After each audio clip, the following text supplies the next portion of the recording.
Wonderful. Well, for one, thank you everybody for coming out and joining us today. What a beautiful day for the arts, and it's beautiful to be able to celebrate Art of Noise, celebrate Washington, D.C., and to celebrate a wonderful, wonderfully talented artist sitting next to me. Do you want to introduce yourself? My name is Zsudayka Nzinga Terrell. Beautiful, beautiful. And so why don't you introduce the show real quick before we get started? Why are we here today? Well, this is my solo debut. It is called The Edge of the End of Everything.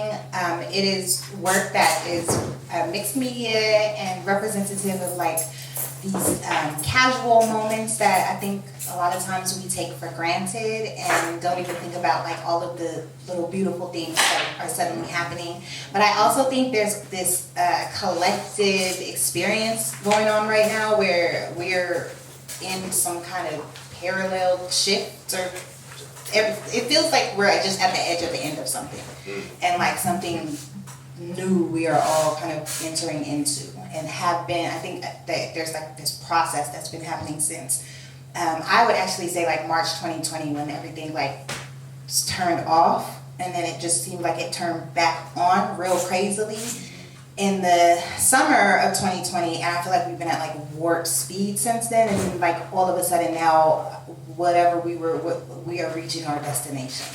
Right. And so before we get started, I just want to say, for one, congratulations on the show. Thank you. You had a wonderful opening. It was packed, a lot of people, a lot of love, a lot of energy, fantastic pieces of work and art. You know, you have, there's no space on the wall, really. And I love the colors, I love the frames, and I want to say I think you outdid yourself. I think you did a wonderful job, and it's beautiful to see the growth. Thank you. And so you made a good point about this warp speed aspect, and I feel like we're all feeling that. And so how did that, I can see that didn't deter you at all with making the work. And so we'll just start off with it. How did just the COVID season and everything like that affect you and your craft? Did it make you stop? Did it make you keep going? No, and I'm gonna be completely honest, and I will say probably one or two things that might come across offensive that I don't need to come across offensive, but no. When COVID first happened for me, I had just had an artistic breakthrough. Literally the week before everything shut down. I was at the house, my friend came in town from Denver. I hadn't seen her since I left Denver. We were just having a great time, drinking and partying, just at our house, having fun. And I went upstairs into my room, and this voice was like, "Take a picture." And I'm like in my robe, and so my husband came up and I was like, "Take a picture." And I was sitting in my chair. I had him take a picture. The baby sleep in the bed, and something was like, "Paint this picture. It's gonna change everything for you." And I didn't really know what that meant. That could be a lot of things. Maybe this woman was able to make a lot of money, or like maybe. But what it actually was is like the way I laid it out was a little bit different than what I had been doing before, and it just made sense. And I've always done collage. I've always painted, but not together at the same time. And so it's a portrait of me sitting in my bedroom, and I'm in my robe, and it's a very sensual picture, but there's also like a true motherhood picture because my baby is in the back, and there's all these other things going on. And so the next week, everything closed. And for me, that meant that my husband was home now all day. And so for the first time in probably 10 years, I could be in the studio for 8 hours and just work straight. Isn't that beautiful? Oh my God. There's like nothing worse than like having to paint in spurts and having to like, I painted for... Cut that juice off and go focus on something. Yeah. And then, when you have a bunch of kids, it's like I got a kid tied to my chest, like literally, and another one is screaming upstairs, and like, I can paint, and then I gotta go make pancakes, and then I can come paint for 2 minutes, and then I gotta go change and put Libby back on, and like, so it was a lot of different multitasking that I think slowed down the way that I was able to progress. So it's beneficial for you. It was great. Like I was I was really excited about that, but it was also like weird because we would take the kids out, and we're like, one time we came downtown, nobody was out. We was driving down the wrong side of the street, like just to do it. Just to like, because like nobody, I asked my kid, you know, she's 10, I'm like, you want to learn how to drive? Like, you can learn how to drive downtown DC, like right now, get in the car. She's like, no, we didn't want to crash. Like, you can't even hurt anybody. Like, nobody to crash into. You'll never have this chance again. Then we would like go to the bar, because that's when they started to like, you could just drive by the bar and get food, and like, hell yeah. Let me drive. Like, we're driving past and just stopping and being like, let me get some Jack Daniels. Right. And they just pour you a cup outside. Like, get back in the car. Like, living life dangerously. It was great though. And it was like, we had this time that we were really spending together, but I also wasn't able to then source what I wanted to paint from outside of the house. Right. It was like, I gotta paint my kids now because that's all I see. I gotta paint my babies. So I painted a bunch of pictures of like us sitting around the house, because what else is there? So I think that in those ways it was good. I was also really scared because, you know, when everything closes, and, you know, I'm thinking about like collectors. Are they gonna still have money to keep making their payments and keep buying their pieces? And like, because that's how I feed my family. Right. So shows was, you know, like all the shows got canceled. Like I had all these shows, and it was like all at once. All the contracts, I had an education contract canceled. Like all these, everything got canceled, and so it was like this kind of pause for a minute. And then George Floyd got killed, and it was weirdly one of the best things to happen for not just my career, but like all of my art peer friends. And I think I'm still like kind of grappling with understanding how I feel about that, because the riots and everything afterwards put such a spotlight on Black art and Black artists. And I already had a pretty tremendous social media following, but I ended up on all these lists with like Lisa Butler and I can't pronounce her first name, but Crosby, all these like really well-known, incredible mixed media artists who feature Black work, and everybody wanted to buy something from me. Everybody wanted to, so it was just like all of a sudden, like I'm the one, and so it was very strange. Unique experience. Yeah, it wasn't. It hasn't been what I've expected it to be at all. Wow. Well, that's beautiful. You was able to turn lemons into lemonade, and the fact that you were able to have a breakthrough before the pandemic happened is very beautiful, because, you know, with all the drama that was happening, it probably wouldn't have came to you later. I can attest to that as well. So that's beautiful. So tell us about what the experience, what it's like to be your mother, your wife, you're an entrepreneur, you're an artist, and so what is your formula in balancing all that? You know, what is and we're going to get into the work very soon, but I'm curious, what does a typical week look like for you with balancing your life as well as maintaining your thriving art practice? Chaos. You know, that's something I'm also kind of grappling with changing right now, and with how it has shifted. I, you know, have always been, we homeschool our kids.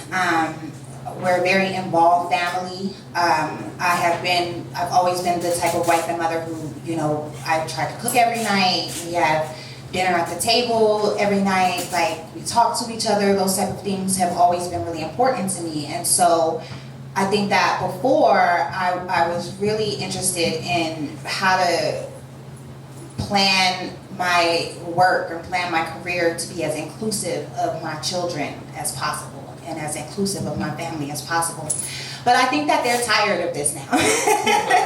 They're tired of coming to all these shows. They're tired of being at galleries all the time. So now they're bad when they come to the shows. And that's made me have to shift a lot about like, well, you know, you guys can't, you know, I have to figure out where you guys are going to be. Am I going to, and starting to kind of outsource more. And I think that that's difficult, because we're supposed to be these perfect wives and mothers that can get all of those things done all the time. But if I'm honest, we order Uber Eats a lot. My kids eat McDonald's like a shocking amount of time during the week. And I am like a really health conscious person, but I just don't have time.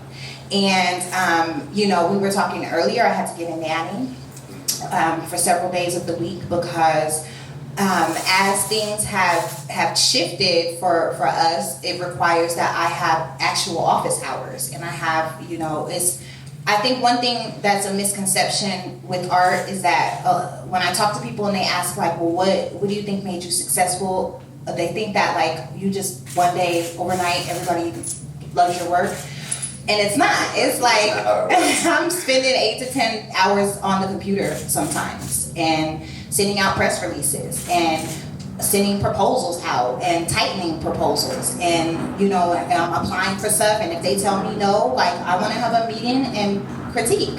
Tell me why so I can make it better, which a lot of times I notice that people don't follow up like that, and they love to jump on a Zoom with me and tell me what they would have loved to have seen in my proposal or in my work or whatever, and just learning from that and having those conversations. And then I study art a lot. Like I probably watch 10 to 15 hours a week on YouTube about techniques and color theory and art history, and you know, so it takes a lot of discipline.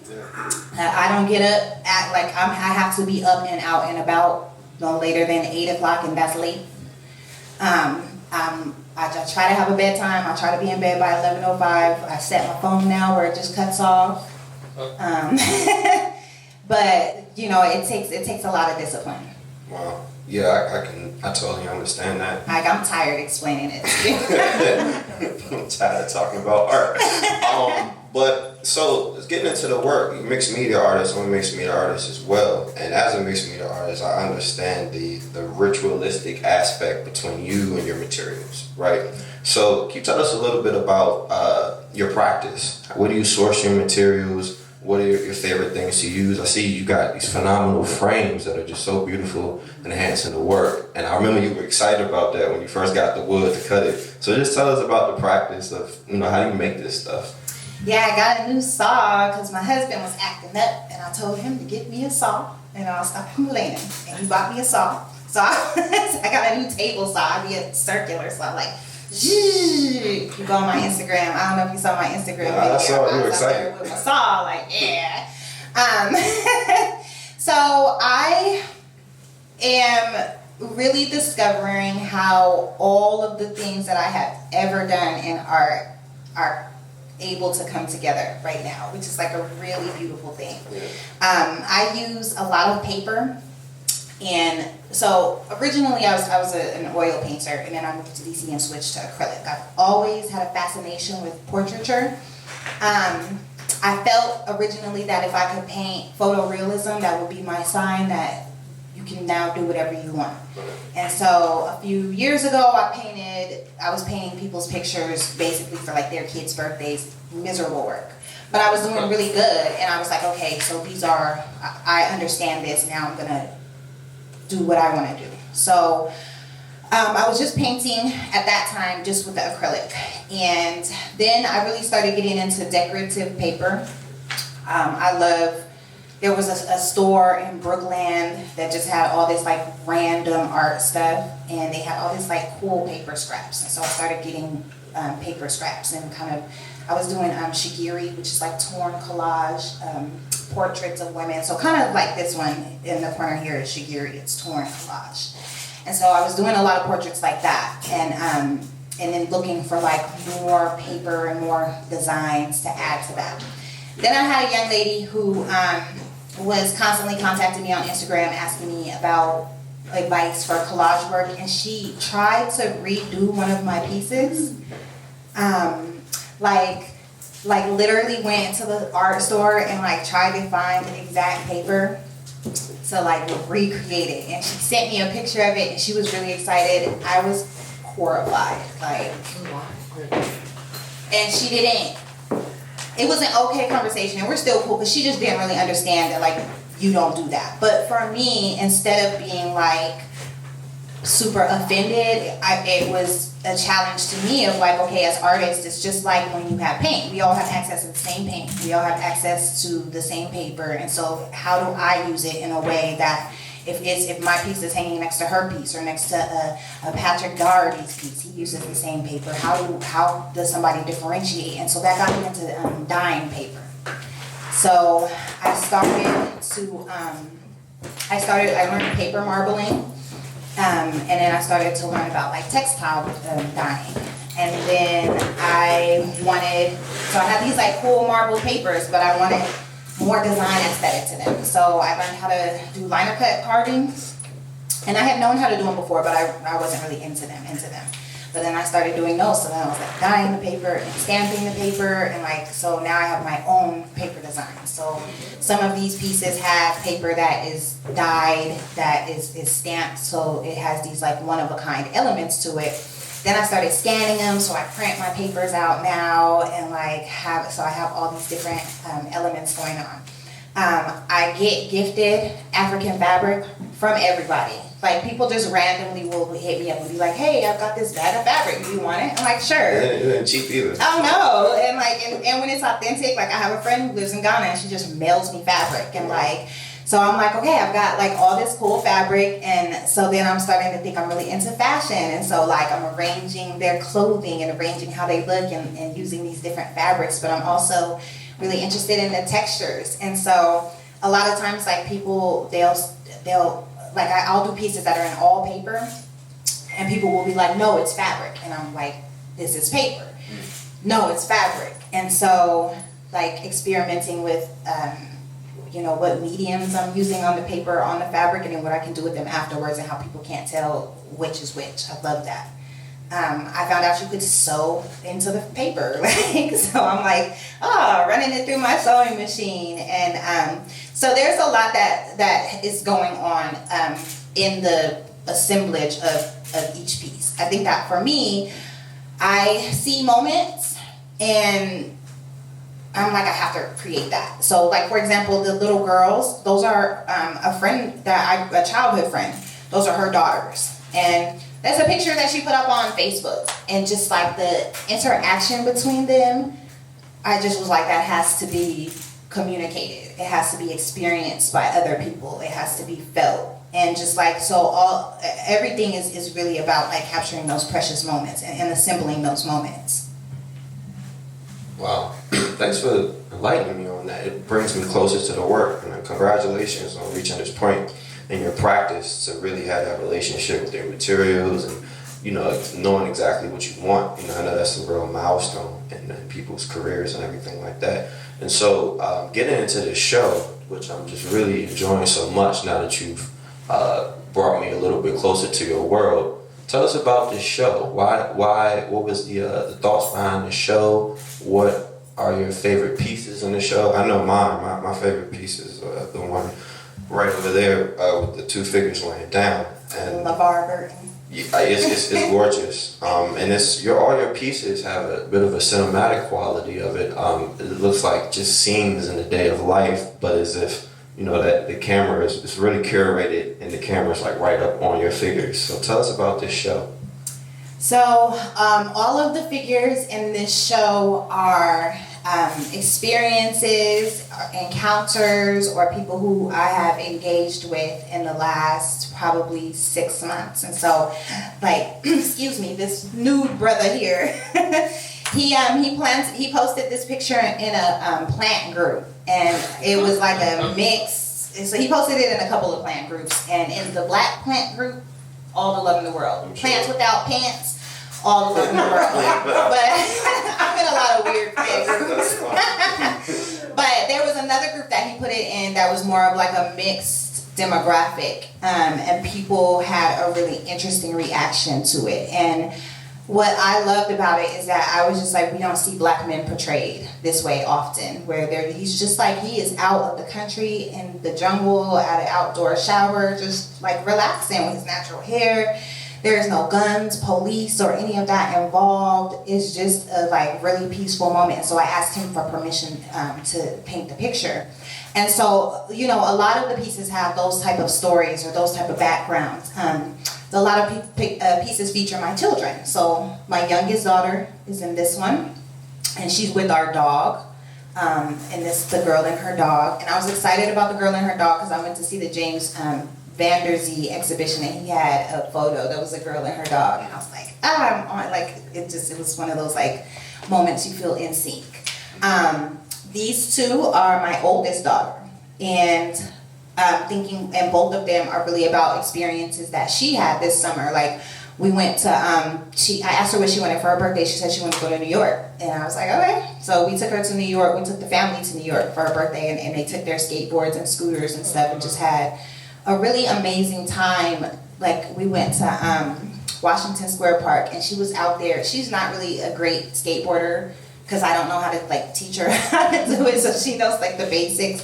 But she was out there with like college students, like skateboarding, and just like that confidence and that freedom. She'll always remember that. I think so, and I will too. And that's part of why I was like, well, I want to paint it, because I want her to like remember. I think 12 is a like very scary time, and so like in that moment, she just was not concerned about what anybody else thought about her, or she couldn't do flips and tricks. She could only skateboard in a circle, but it was the best circle she ever skateboarded in. And like, she loved it. And then the other one is a conversation that we had about the masks, because not just her, I think a lot of us are like really struggling with the obscuring of the face and all of the things that means. And so I have these two pieces that kind of address the obscuring of the face. And with her, just as a preteen, and I'm thinking about with my younger kids too, like they're not learning to pick up on certain social cues and certain facial cues,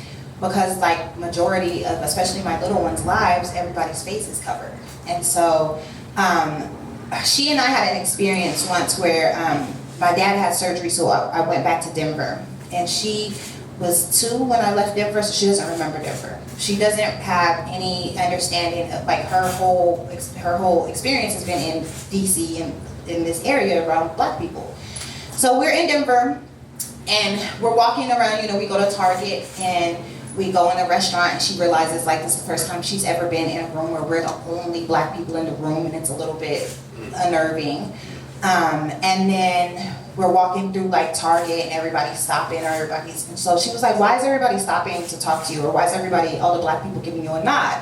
And I was like, oh, we let each other know if it's safe. The Black nod. Yeah, like that lets me know it's okay to progress. And like, when something wild is going on, we have those little cues, like, yeah. And so this was several years ago, and so her and I were having a conversation really recounting that, and she was talking about how there's so much that she's not able to pick up anymore, and that she wonders about, and we were wondering about like how that's going to impact how our children are going to relate in the future to one another because of that disconnect.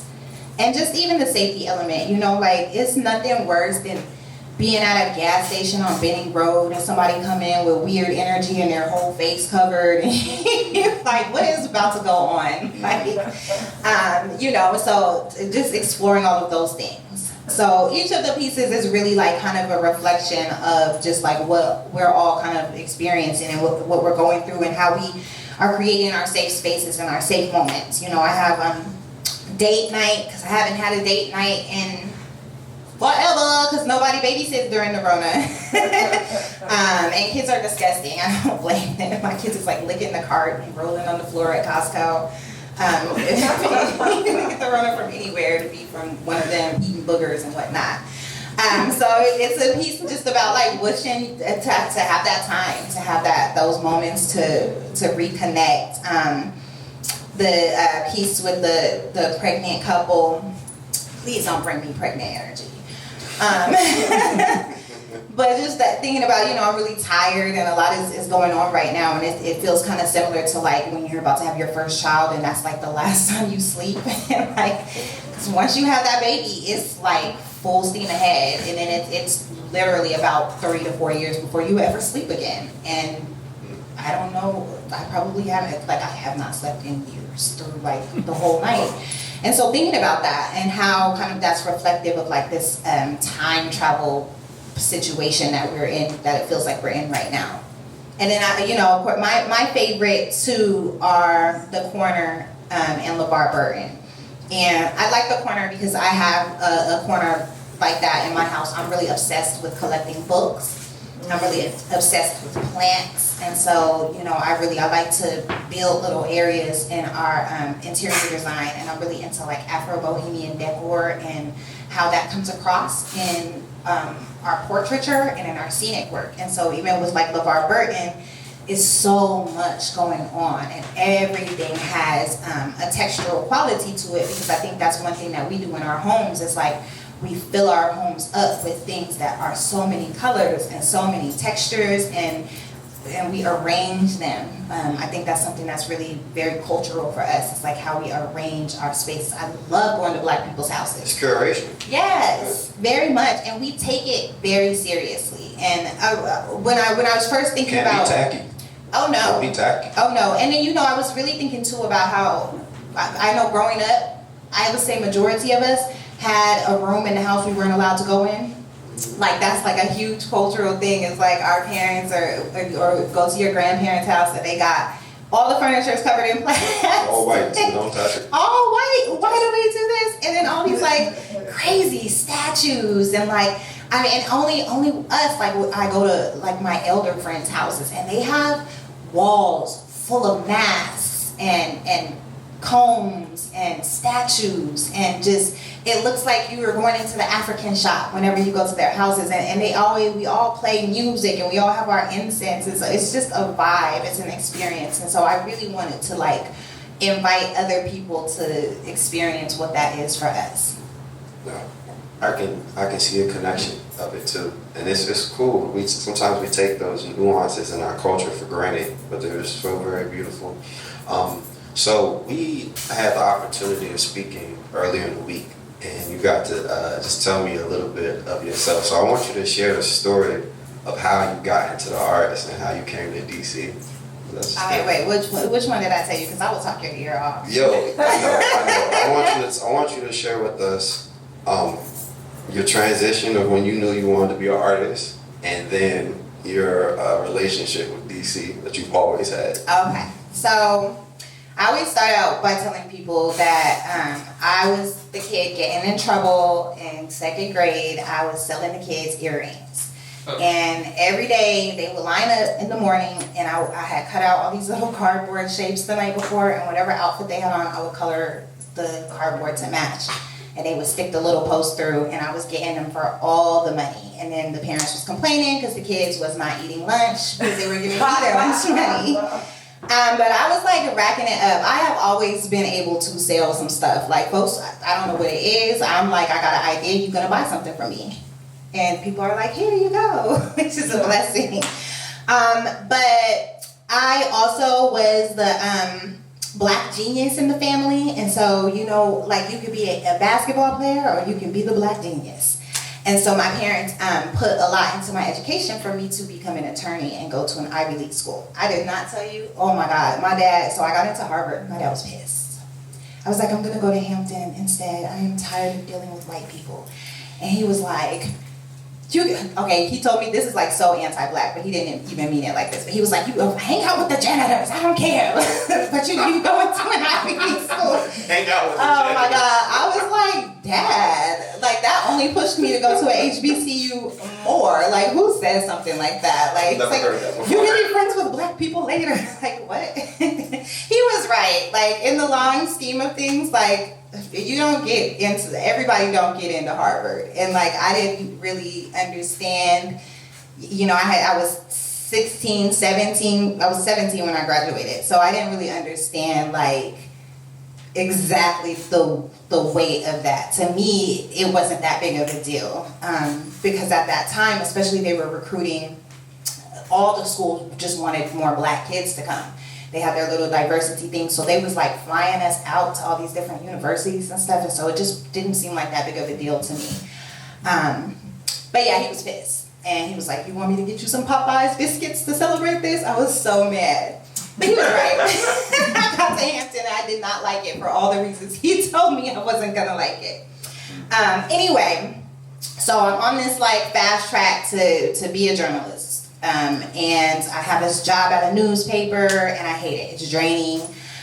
They drink a lot. They smoke a lot. Like all the things that you hear about people in newspapers are true. Like I would pick up the phone, the receiver smelled like cigarettes. Like they chain smoke like that. It's disgusting. And they drink. We would have meetings at 8 o'clock in the morning at the bar across the street, and they're like pouring, like nobody's not no like breakfast type of drink, but like shots of vodka. It's 8 o'clock in the morning. Y'all done 7 shots and smoked a pack of cigarettes, and we're like, now you're about to drive to a fire. Like, what is going on?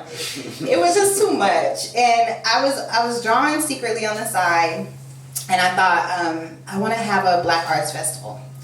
So I had no idea what I was doing. Honestly, this is probably the stupidest thing I've ever done, because like, who starts out and just is like, I'm gonna have a festival, like not a block party, not a event, a festival. And I got lucky because the city had just built a new like Martin Luther King Plaza, and they needed somebody to use it, and like, perfect, a Black Arts Festival. So they like super assisted in me being able to put it together. And the day of the event comes, and one of the vendors didn't show up, so I had a gap in the setup. And my mom was like, just run home, get your art, and stick it in there so that something is there. And so, you know, I just dumped some art in there. It wasn't that serious. It was something I was just kind of doing on the side. Prior to that, I was a spoken word artist, and so I had designed like my book covers and stuff, but nobody knew that was my work that was on the covers.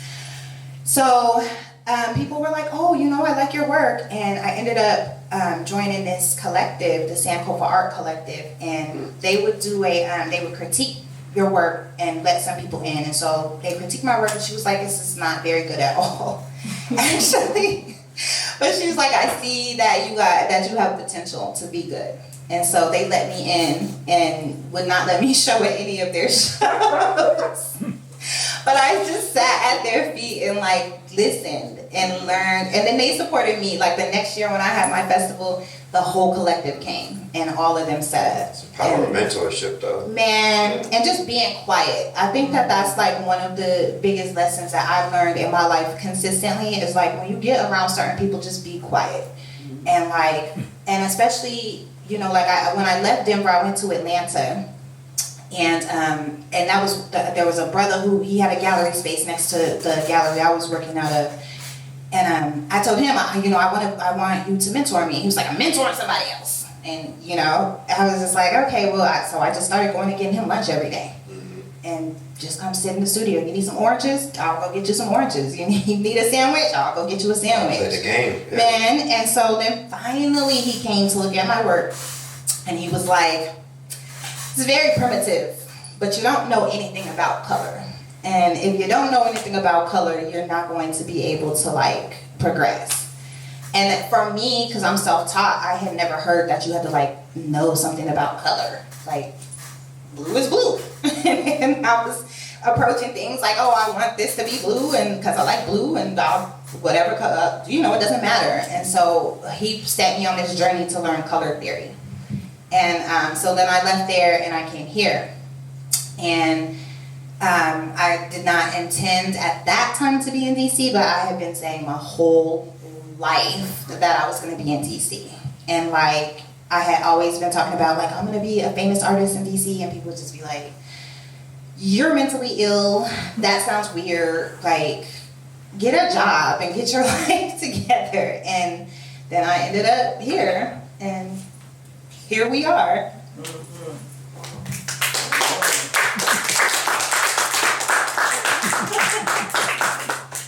No, so the reason I found that story so interesting, I'm 5 generations Washingtonian and been here all my life. I've never heard anybody always want to come to DC all their life without ever even coming here. Just like, that's where I want to be. So I think that's beautiful. I'm glad you were able to find that connection with my city, with our city. And it became a home for you. This is my city now.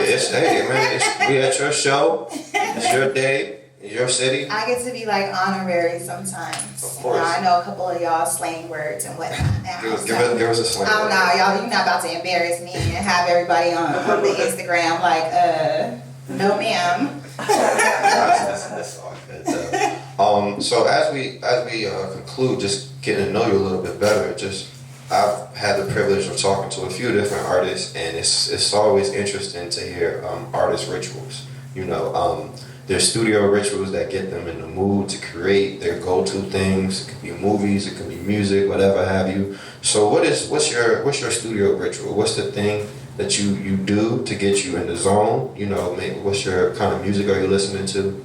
Are we gonna keep it real? Keep it real. Yeah. Weed. No. From the Mile High City. But for real. I love podcasts.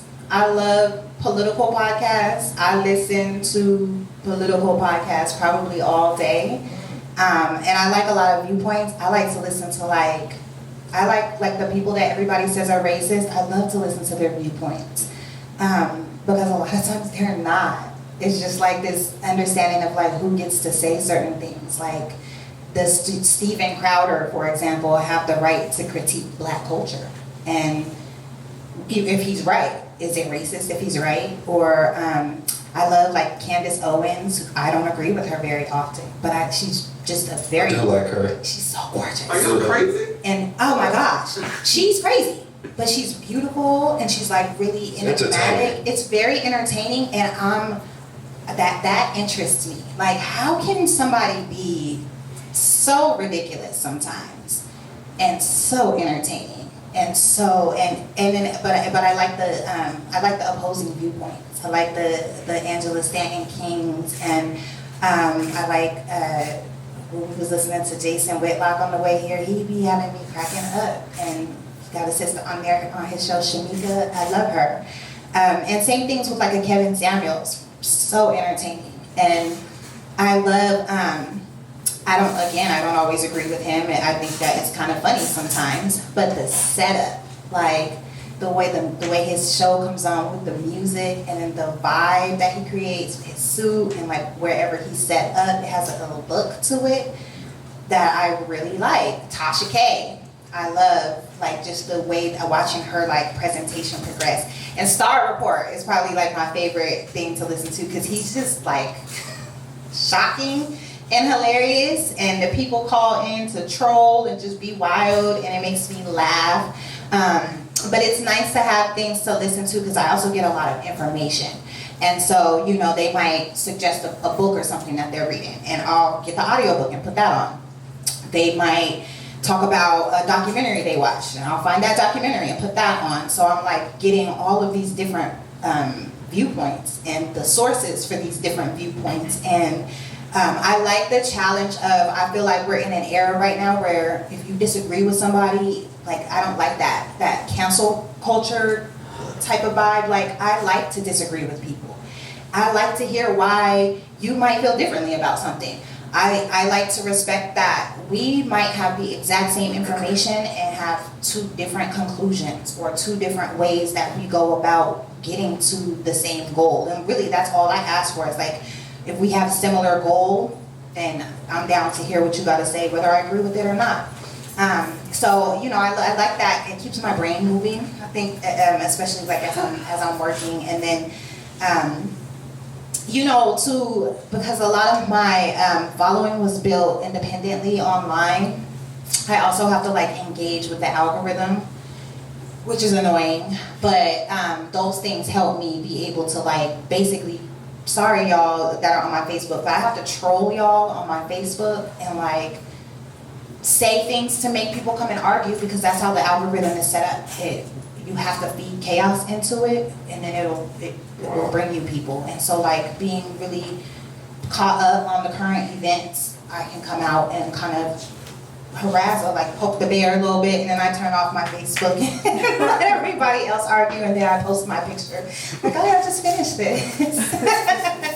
And then I think my other go-to is like Mo Facts. Mo Facts is one of my favorite podcasts as well because the way he does research is phenomenal, and I think there's an artwork in researching a point and presenting it over a series of like 2 hours of news clips and audio clips and like presenting these views. Like there's art in that. I am a super music head. I have a playlist for this show too. I forgot to bring it for the opening and I forgot to bring it today. But I'm gonna email it to everybody. I got a little link and y'all can just scan it. But I make playlists for stuff all the time. So I've got dozens of playlists. I love like Spotify Shuffle, or I'll put on somebody and then just let it go down whatever rabbit hole. I like all genres of music, and so sometimes me and my friends kind of have a challenge of like we try to send each other really strange, obscure things and see like, can I send you something that you've never heard before? And if I like it, like I'll just put it on the radio and see who else Spotify says sounds similar, and like exploring all these people. So I have like a playlist for like all the songs I like. Like if I like it, I'll add it to the playlist no matter the genre. That has like 3,000 songs on it. And I have a playlist that's like just all of these songs, or these, you know, the vibe for this space. I have a playlist that's like my relaxed playlist. I have a gangsta rap playlist. I have an early 90s playlist. So sometimes it's like whatever the vibe is, like I'll turn that on. I usually don't listen to music until night because that's when I get the Jameson out. And and when the Jameson start hitting, yeah, you know, so I done spent all day getting intellectual, and then let the Jameson start hitting at night, and the music going, and then hopefully my kids go to sleep, and I can have like a good hour or two, and if they don't go to sleep, they could go to their rooms, and I have like a good hour or two of just like in that vibe creating. Your studio seems lit, like the place to be. We have a good time. I have a really good time, and I like when people come to create too, because I also have like supplies galore, and so like when other people come and kind of seeing them start to contemplate, like I have 5 or 6 different kinds of saws and wood everywhere. I have sublimation printers, heat presses, airbrush guns, any kind of paint that you can name, bins of paper, 3 or 4 bins of just random fabric, like just stuff, rolls of canvas, just stuff. You can make anything. Michael's don't got nothing on you, huh? No, not at all. I feel it. Well, that was interesting to hear. What I enjoy is I always like artists that are authentic, right? So all the things you're saying are your personality. So it's really cool to have that like you don't act brand new when it comes to your art. It transfers over, you know. So that's beautiful. And so wrapping up, why don't you let us know, well, what else you have going on for you? Like, so you had your wonderful show here. I know you got a bunch of other shows planned. But what's next on your plate in terms of the work, in terms of just your scheduling? Well, we have a couple of things happening. So I'll start with locally. My husband and I have been working to launch an art center in Ward 7 for a long time. And so we're in the process now of looking for a building and pulling together a funding to open this art center, but in the meantime have launched it virtually. So we have workshops that we've been doing through our website. Like I just did a 4-week collage workshop. He did a 4-week workshop on like painting African masks and the history of art of African masks. And so we're going to start doing a lot more things like that next year, including my publicist is going to be doing PR workshops and how to do like basic things, like how to announce that you have an event coming up. My accountant is going to be doing some workshops about how to get your money together through your art and like how to set your business up, because, you know, a lot of times we're not thinking about retirement. We're not thinking about, if we have kids, like how our money flows to our kids, like when you have a job that structures that. Or like right now, you know, we're young, we're healthy, we don't really, you know, I don't go to the doctor. We have insurance because my husband's a teacher. We don't really use it because we like holistic health more. But just thinking about like there will come a time where or all of us might need medical care, and so making sure that we have our money set up to where everything is flowing how it needs to go in a professional way, and thinking about like long term. And so I want to share those journeys with other people so that other people can start thinking about getting some of those things set up as well. So that's what we're doing locally. This is the first of, I think, 6 solos that I got in the next year. And that's really absolutely amazing, because I have been applying and applying and applying and applying, and it's been no. And then all of a sudden it's like yes. At the same time, though. All at the same time. And so I think I said yes to too much. But we're gonna make it happen. So we are opening 2 solos in Milwaukee. My husband has a solo and I have a solo in Milwaukee, January 15th. Those open, or January 7th they open, but the reception, January 7th. And then January 15th, we are at Moody Jones Gallery in Pennsylvania doing a duo show. And we've done a couple duo shows before, but for this one, we're only showing pieces that both of us worked on together. So usually when we do a duo show, it's a hodgepodge of both of our works, and we put like one piece we did together in to kind of marry it. But this one is only pieces we did together, so I'm really excited about that. It's called The Bridge Between Two Houses. It's a nod to Frida and Diego and what it is to be married to an artist. Oh, that's beautiful. And then in April, I'm opening a solo at the Abington Arts Center. And then in May, I'm opening another solo at Viz Arts.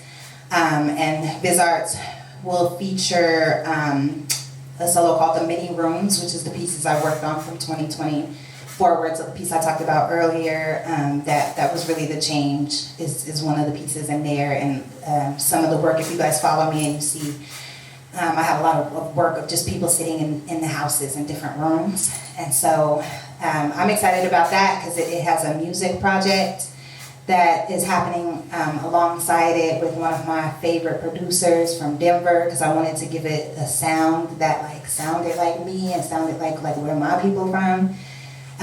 So that is going to be debuting. Then I'm at the Virginia Art Factory in June and July. I have some mural unveilings that are coming up that I can't say yet because I got the NDA still. It's a packed year. It's busy. It's busy, but that's a blessing. Busy, Yes, because it could be slow. Ooh, man, all these pieces could continue to be stacked up against the wall in my basement, and I'm just like really honored that they have places they can be. Well, that's a blessing, and congratulations to you and all your endeavors and your successful solo show, and I'm pretty sure your community will continue to support and love you.